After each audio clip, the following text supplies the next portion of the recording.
Oh, hello. Hello. Sorry.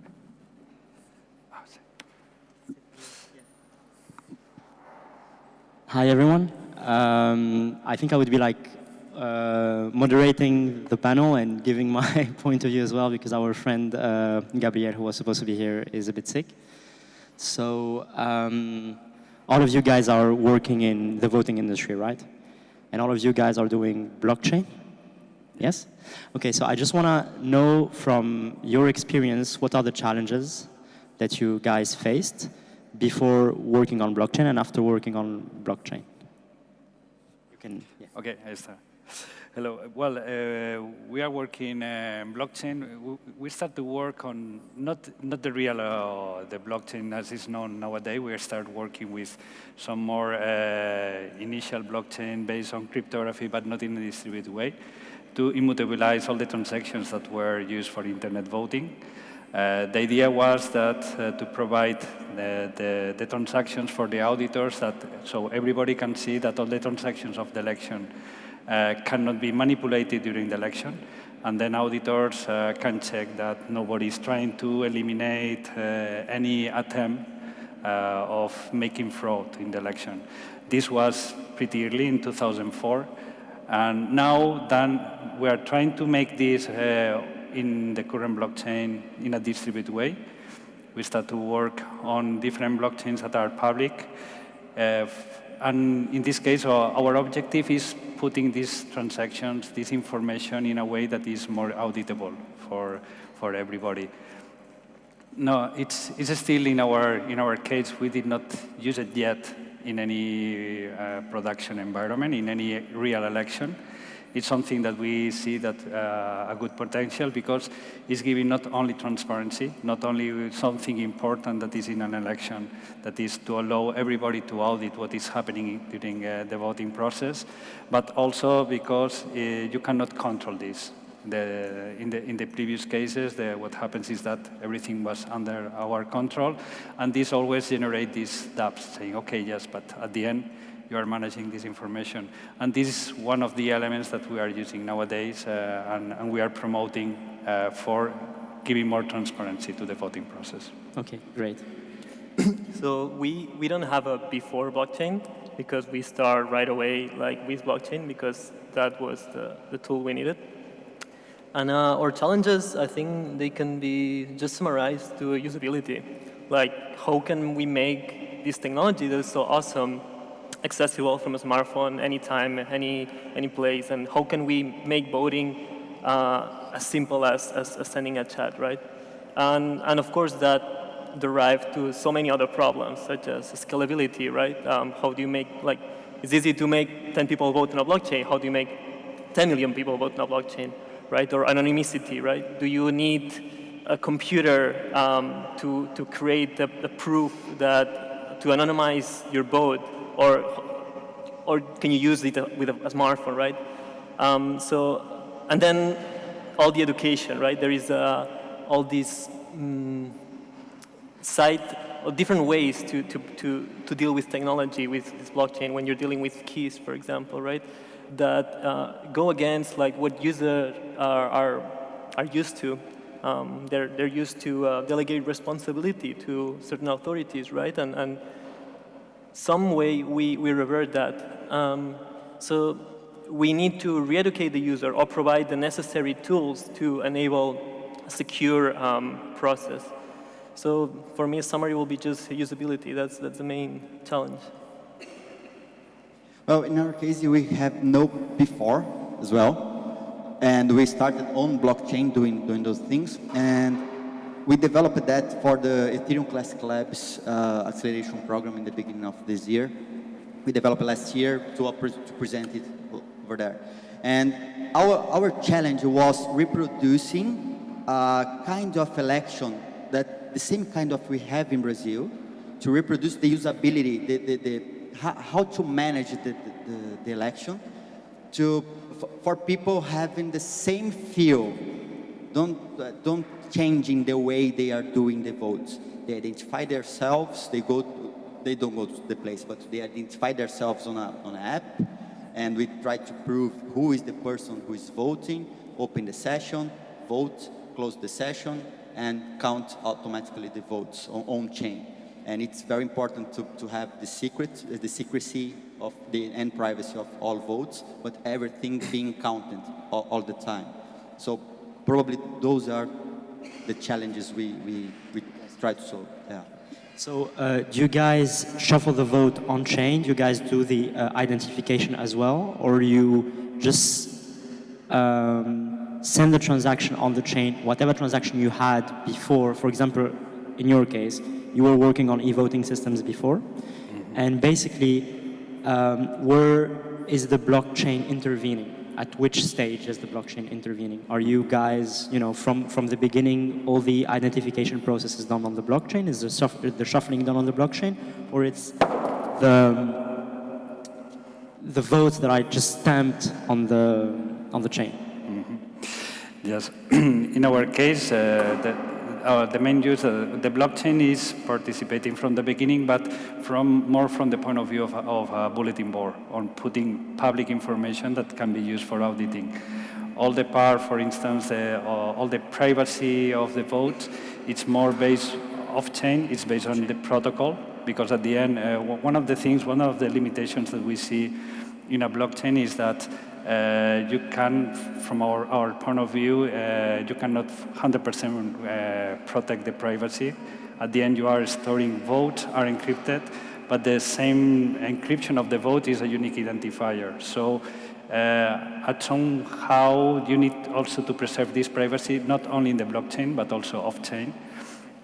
And in this case, we are using mainly cryptographic protocols like mixnets or homomorphic tally that are done off-chain, and then the results of this and all the cryptographic proofs that is used for checking that everything that is in the blockchain and the results are correct is what we publish again in the blockchain. So it's more thinking about the blockchain as a public place that you can put all the information for auditing.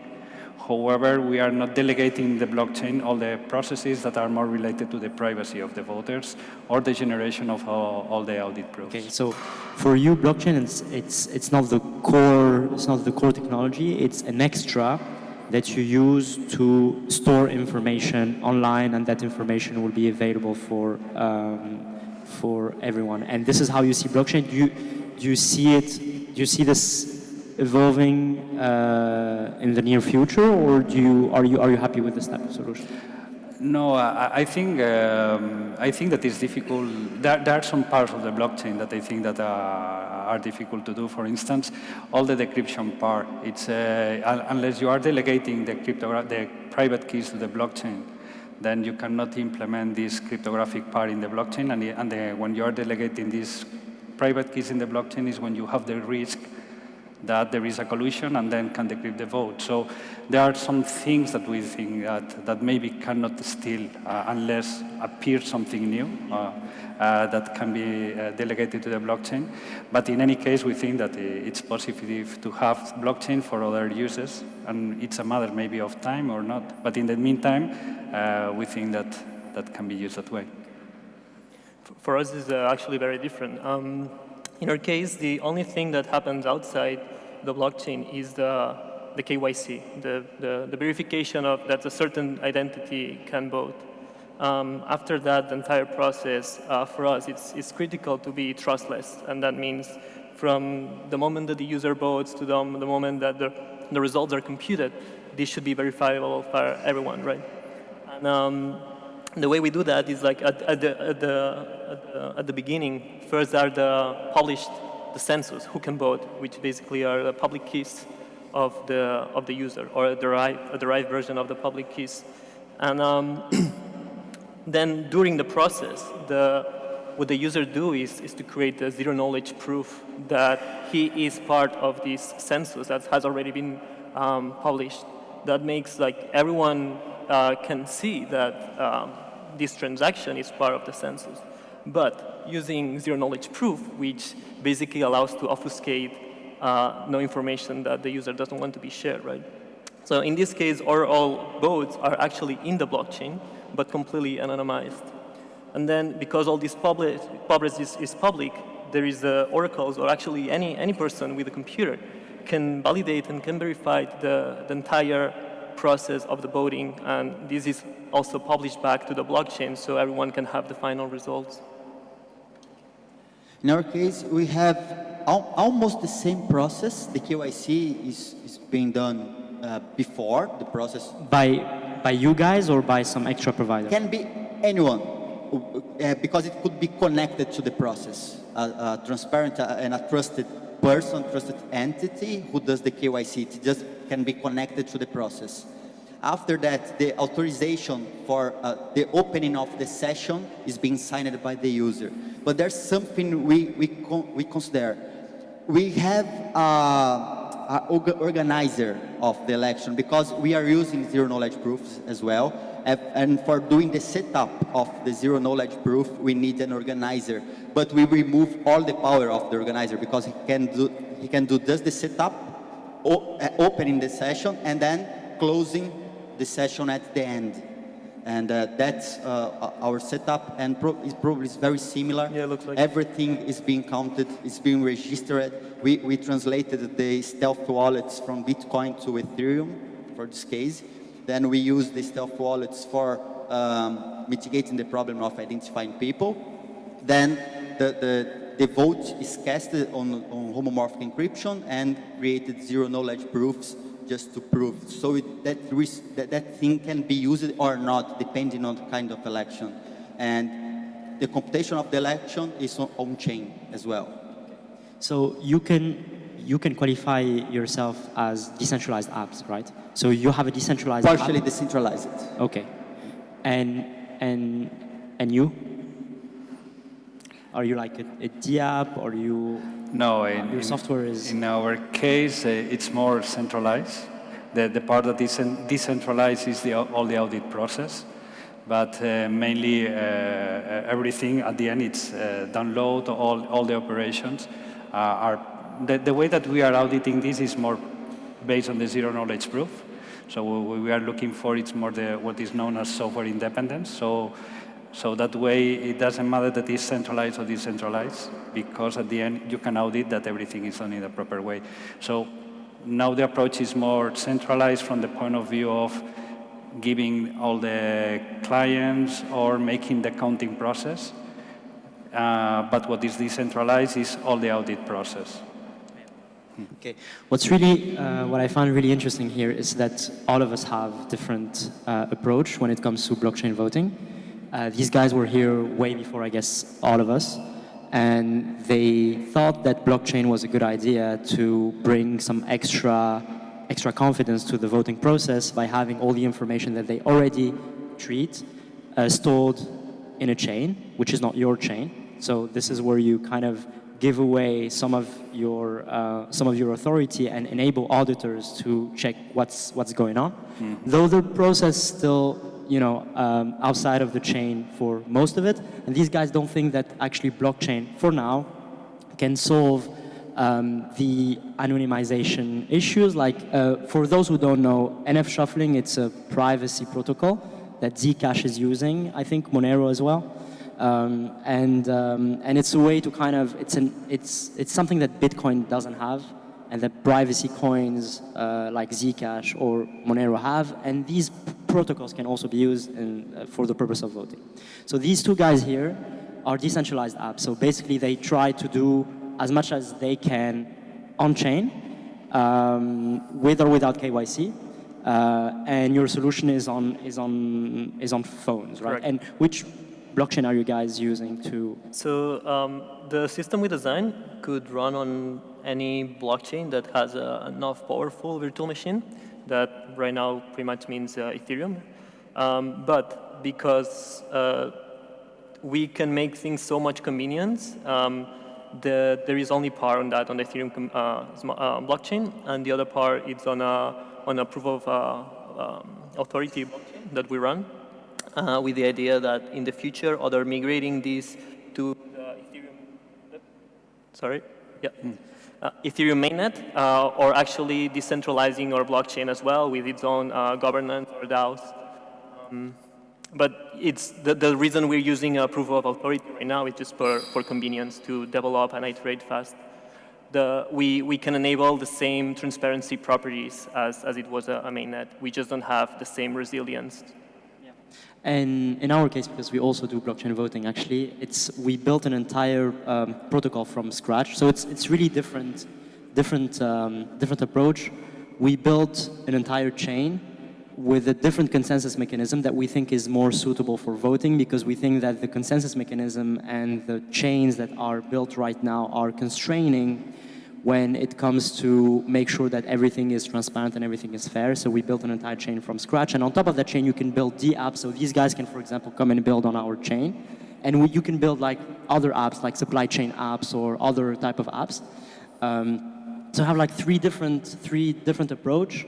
And my last question was, what do you guys think about do you think that, because we thought that, but maybe it's not the case because we spent a lot of time researching on our chain, but do you guys think that Ethereum or Ethereum Classic or any existing chain could be a constraint for your product to develop and to improve? Like if we talk about scalability or if you talk about safety, what do you think about financially incentivized consensus? What do you think about miners? What do you think about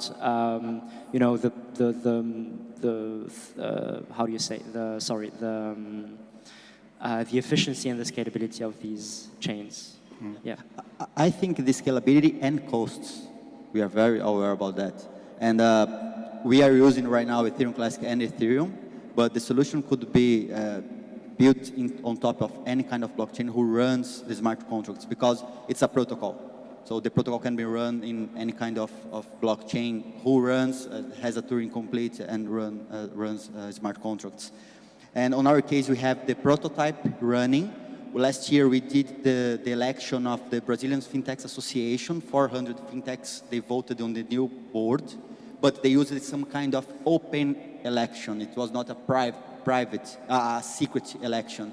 And that's why we built the new protocol for doing private sessions on an election. Okay, interesting. In our case, we're using Ethereum right now to publish the basically and all the metadata that all the rule set for a specific voting, right? So that means like the census, the deadlines, etc. And we run on a different blockchain the process itself. If we decided to run the process, the voting itself, in the Ethereum blockchain, we have a solution which is basically we can aggregate votes into a single transaction, right? We could put 10,000 votes in a single transaction without losing the trust chain, right?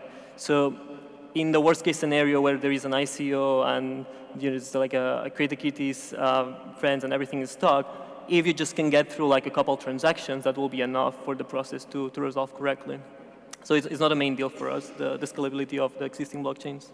Mm-hmm. I'd be very happy actually to talk with you guys because we host, because we built our own app, but we don't think necessarily that our app is the best. The guys are shuffling the way they do it, and they're anonymizing the way they do it. And if you guys can do it better, we'd be more than happy to have you guys on our ecosystem and try to. So it's really three different type of solutions, three different approach. And yeah, I think for the questions we would need to take them one by one after, because I think we're a little bit late. But thank you so much for being here and taking part of this. Thank you. Yeah, thank you.